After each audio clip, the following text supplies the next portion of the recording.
ایک بادشاہ تھا، اس کا باپ بڑا کامیاب تھا تو وہ بڑا ناکام رہا، تو بالآخر ایک دن کسی نے اس کو گرفتار کر لیا۔ بادشاہ ہونے کے باوجود دشمنوں کے قابو میں آ گیا۔ کس طرح؟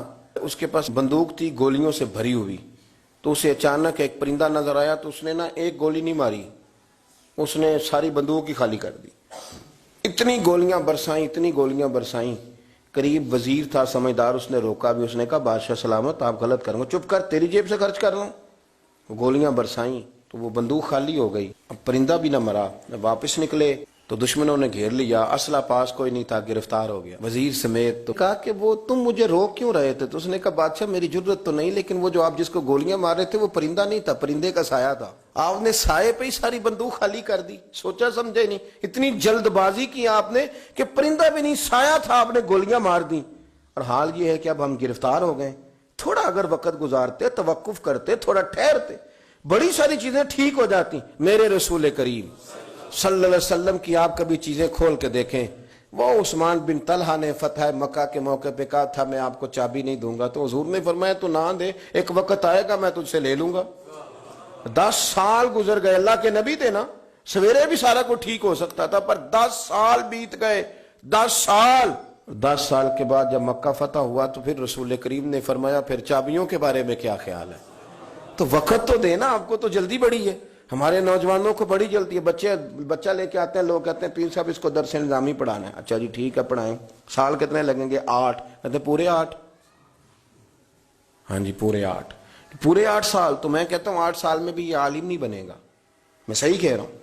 درس نظامی جب بچہ پڑھ لیتا ہے تو اسے علم پڑھنے کا طریقہ آتا ہے، پھر ساری زندگی مطالعہ کرنا ہے، پھر ساری زندگی ریسرچ کرنی ہے، پھر کتابیں پڑھنی ہے، پھر محقق بننا ہے، ورنہ آپ کی تعلیم مکمل ہوگی لیکن آپ کے لفظوں میں کچھ بھی نہیں ہوگا۔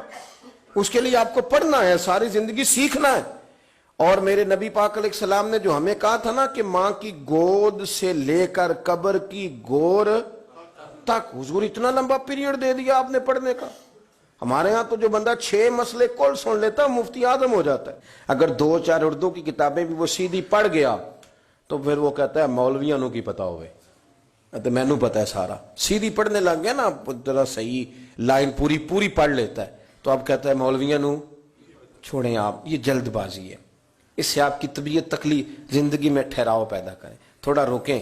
اور میرے ابا جی کہا کرتے تھے پتر وٹا بھی کدھرے پیار اوے صحیح پارا ہو ہی جاندہ ہے، لیکن اگر وہ کھڑا نہ ہو، کبھی ادھر بھاگے تو پھر تو جو ساتھ وزن ہوتا ہے وہ بھی اتر جاتا ہے۔ جلد بازی نہیں کریں، بھاگے نہیں، کبھی بھی آپ بغیر اطمینان کے اپنی زندگی نہ گزاریں، سکون میں رہیں۔ آپ اس دین کے ماننے والے ہیں جو بڑا ہی میٹھا ہے، جو بڑا ٹھنڈا ہے، جس کے اندر راحت ہے، جس کے اندر سکون ہے، جس کے اندر خوبصورتی ہے۔ امام مالک رحمۃ اللہ تعالی علیہ بڑے خوبصورت آدمی تھے، تو دور دراز سے لوگ ان سے ملنے آتے تھے، دور دراز سے جو لوگ ملنے آتے تھے تو ایک درویش ان کی خدمت میں حاضر ہوا کرتے تھے، شیخ یحییٰ ان کا نام ہے۔ تو وہ فرماتے تھے کہ ہر بندہ سوال پوچھتا تھا تو میں چپ کر کے بیٹھ جاتا تھا۔ مجھے کسی نے کہا کہ آپ کیوں نہیں کوئی بات پوچھتے؟ تو میں نے کہا مجھے مزہ لینا ہے اپنے شیخ کا۔ کہا وہ کس طرح؟ کہنے لگے دیکھنا وہ خود پوچھیں گے کیسے آئے ہو، کہاں سے آئے ہو، کوئی بات تو نہیں کرنی۔ تو کہتے ہیں یہ تو مزہ تب آئے گا نا جب چپ کر کے بیٹھیں گے۔ کیا کہا تھا کسی نے؟ چپ کر سن تے موتی مل سن، تے ذکر کریں تے جے پاگلا وانگو رولا پاویں، نہ موتی نہ ہیرے۔ تو ہم تو شور سے چیزوں کو جیتنا چاہتے ہیں، تو شور سے چیزیں جیتی جا سکتی، جتنی طلاقیں ہوتی ہیں جلد بازی کی وجہ سے ہوتی ہیں۔ اگر تھوڑا اطمینان ہو جائے، تھوڑا سوچیں، تھوڑا پرکھیں، آزمائش میں نہ پڑیں۔ قتل کیوں ہوتا ہے؟ غصہ بڑا تھا، میں نے اپنے ہاتھوں سے سزا دینی تھی، میں نے یہ انتظار ہی نہیں کیا کہ رب بھی تو سزائیں دیتا ہے نا، قیامت کو بھی تو عدالت لگنی ہے نا۔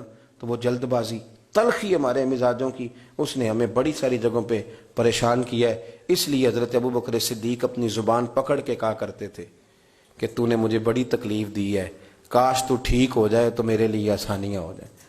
تو جلدی کرتی ہے بات کرنے میں، تو اذیت دیتی ہے تو میں بھی اذیت میں آ جاتا ہوں۔ ورتل القرآن ترتیلا، یارو ذرا ٹھہرو، ذرا رکو، ذرا سجدہ کرو تو ذرا خوش ہو کے کرو، درود شریف پڑھو تو پھر کیا ضرورت ہے تیزی سے صلی اللہ تعالی علیہ وسلم کہہ کے گزرنے کی، ذرا سکون سے پڑھو، سوچ کے پڑھو کہ کس کی بارگاہ میں سلام عرض کر رہے ہو، ذرا رک کے پڑھو، جب ذکر کرو تو ذرا اس کا ذائقہ لو، جب بات سنو تو اس کا لطف لو، جلد بازی آپ کو پریشان کرے گی، خراب کرے گی، چیزیں بگڑ جائیں گی۔ اللہ ہمیں اپنے محبوب